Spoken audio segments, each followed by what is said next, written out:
Here are 10 things that you need to do before leaving a coin collection or a lot of bullion to your family members. But first, here's a little plug for my website. Here's my website, portsmouthcoinshop.com. I am a coin dealer, and my name is Daniel Malone, for those of you who don't know. And here's what I sell that I've bought from people who have sold coins to me. So you can come over here to portsmouthcoinshop.com, buy coins if you're interested. Also, I have a Coin Help You community. If you need help with coins, you can come over here and you can ask us. We've already had someone ask us about some coins that they inherited, and we're glad to help you out. Okay, you're collecting coins and you plan on leaving them to your family in the future when you pass on. The first thing you want to do is you want to catalog your collection. You want to organize it by type, denomination, date, and mint mark. There are various ways of doing this.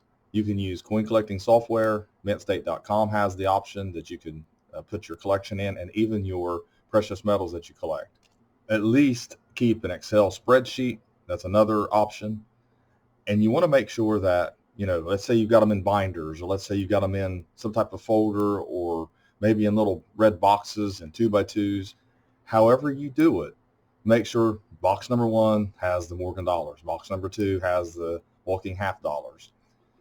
And then you want to have a value, what's each box worth, or what it potentially could sell for, or what you paid for it. You want to make sure you have all the pertinent information when you catalog and put your collection, together, so that it is somewhat organized and easy for a person who doesn't know anything about coins. And that's what's important here. Put it together, catalog it, and organize it as if the person you're leaving it to, or the people that you're leaving it to, don't know anything at all about coins. That's kind of important to do that. Number 2, you want to appraise your collection. You can have it professionally appraised by a coin dealer, or you can use the Red Book, sold auctions. It just depends on what you have. But I highly recommend using some type of price guide or guides, and at least put down a retail value as well as the value you paid for it. And an official appraisal wouldn't hurt. Now, if you're ongoing, you're still amassing, then you want to update that, obviously. But I highly recommend having an appraisal along with what you paid. I think that's very important, and I think that it helps to have a third party to do it, but it's not required. But an appraisal would be something that you would want to have in that collection. Then you go to storing your collection. You want to store it properly. I know some people will put their most valuable coins in a safety deposit box, and that's no problem there. Some people use a safe or a false wall, or they put it wherever they can find, in drawers, toolboxes. I've heard it all. Some people have even buried it. I remember Dad helping family members find coins that were buried at certain places in jars. If it's junk silver and you want to put it in mason jars and bury it, that's fine. But that requires more work. When you leave it, you want the family members to be able to find it. But the main thing is, if you have some really nice silver coins and copper coins and you don't want them to tone or corrode, then you most certainly want to store them in a place where the heat and the cold is not extreme. Room temperature, constant temperature all around. And you also want to make sure there's no humidity or moisture, like in an attic or in a basement. So those are considerations. So you want to use something that wicks away the moisture and the humidity. In other words, there's carbon packs, there's silicone packs. You can buy those from most hobby stores, but Wizard Coin Supply and JP's Corners are good places to purchase things like that. And you can actually call Wizard Coin Supply. They're in the roundtable group and all that I'm in for the coin dealers.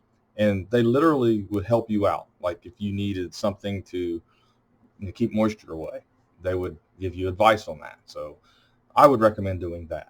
Also, if any of your coins in your collection were left to you by another family member and they're in older holders, you might want to remove them from those older holders.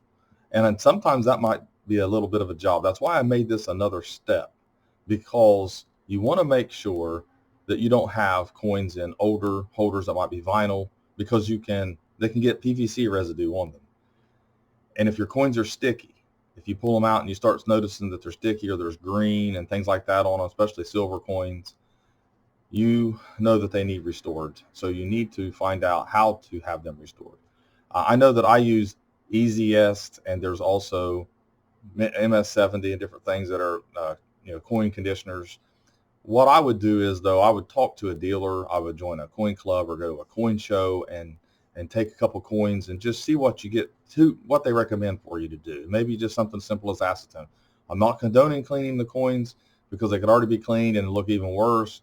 But when you have PVC or something like that on, or some type of residue, tape and things like that, that's another thing. Don't ever use tape when you're storing your coins. But you definitely want to remove them from the order holders if that's the case. If they seem to be okay, then just leave them. And this mostly refers to coins that are in the vinyl. If they're in hard plastic and things like that, that's fine. I also recommend removing them from envelopes. It might be too late because envelopes some of them have some chemicals in it that oxidize coins.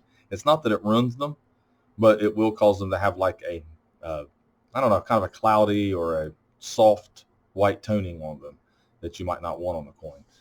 If it already has it, then it's kind of too late, but I would recommend removing them from the envelopes as well. So you have all the coins, okay, and you got them all organized. You have them appraised. You've got them stored properly. Now you need a living will. You most certainly want to put together a will that outlines exactly what's to happen with this collection and who it's going to go to. So you're going to talk to an attorney, and it may not be a bad idea. And like I said, I don't give legal advice, but it might suit you to talk to some dealers or people at Coin Club and say, look, who's the best attorney for a living will and that kind of thing. That way, whenever you do pass, no matter when, there is rules for what happens and how this collection is handled and how it's separated. So once you have all that, and this one could be before the living will, this one could be, after you get your appraisal, you want insurance. You want to make sure that you have insurance on your collection, and you'll need appraisal to have that insurance. And that's why I recommend an appraisal. So you want to insure it in case of fire, in case of some type of damage. You may have to buy a certain safe to keep it in. And like I said, some of it might be off-site, as far as in a safe deposit box. But most certainly check on insurance and get insurance for your coin collection.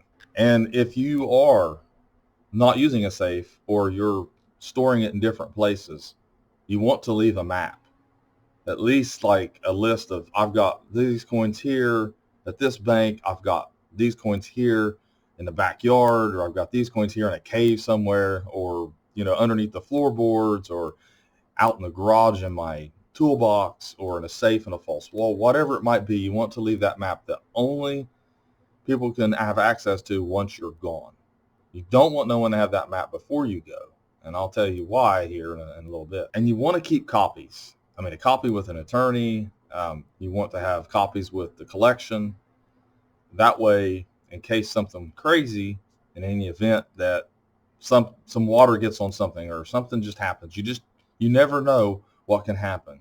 A basement fill up with water and you had coins down there and the papers you had with it are gone. Well, then you don't have any copies. So you can use flash drives, compact discs of some sort, print copies off, hide copies, maybe hide them in a Bible. There's different things that you can do to make sure that there are other copies so that the family members know. And in the will, you can put where you put the different copies. So you want to be thorough here.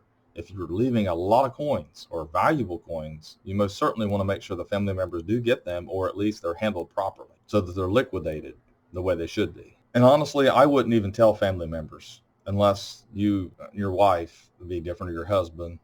There might be someone you can trust. But you don't want too many people knowing, because I can tell you, and this has happened before, you're in your casket, or you're not even buried yet, or cremated, and your family is getting together and they're offering their condolences with each other and are mourning, and at the house someone's breaking in and stealing everything before the family can even get back there to do the right thing with it. That's happened before. It happened to a coin dealer a couple years ago. So it's very important that people don't know that you have a lot of this stuff and you're keeping it. And it's kind of difficult because you got to tell somebody, but you don't want to let everybody know. It's not something everybody needs to know that you're doing. And in the event, let's say you have someone who's very interested in the coins, you're just going to leave it to them because they love coin collecting. That's great. But if you don't have somebody in your family that's interested in coins, and it's not fair to you to stop collecting or get rid of it before you pass. If you want to have fun up till the day you die collecting your coins, then you deserve that. So what you want to do is, in your will, you want to outline what's to happen to the coins so that you can just disperse the money. So you can have an attorney, you can have a coin dealer, you can call Heritage, have that in the will that someone calls Heritage or Stacks and Bowers. You call them up and they will help you handle your collection, send it off the auction, or just buy it outright.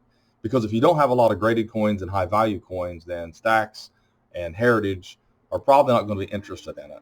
But I know that either one of those companies will travel and help you if you have a large estate of coins. But if it's just a small collection, maybe it's best to have the dealer buy it and have it in the will that an attorney is involved and present and there's some witnesses and they actually help disperse the money to the family members or however you want to do that.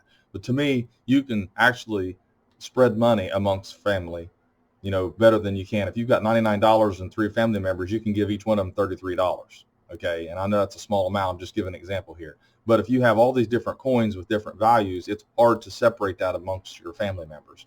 I know because I experienced that in my family, and someone's always going to feel like they didn't get a fair shake.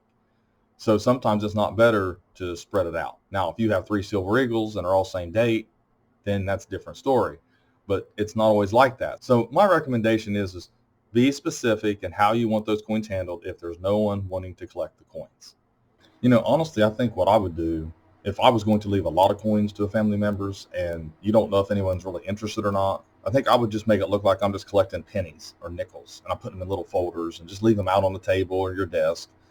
And behind the scenes, as long as, you're allowing your spouse to know, maybe you have a spouse, you don't want to do things too secretively, but you can be buying things and putting them back in a safe. The more substantial things, maybe a little bit of gold, a little bit of silver and everything. No one has to know anything except you just collect pennies and nickels, and that stuff don't have to be hidden. It's not going to raise any eyebrows. So when you do pass and that will is looked at and probate's involved, if you have to do it that way, then everybody's like, oh, wow, he really did put some stuff back for us. Because that way, I think it eliminated a lot of problems. Try to be a secretive, but, not hide it from, your better half if you can help it. I mean, like I said, everybody's in different situations. I'm just trying to say, you don't want to be a sneak about it, but nobody else needs to know outside of your household. Let's put it that way. So hopefully this helps you understand what you need to do if you're going to leave coins or coin collection and bullion to your family members. So thanks for watching my latest video. Please like, share, comment, and subscribe to my channel if you like these videos, and have a great day.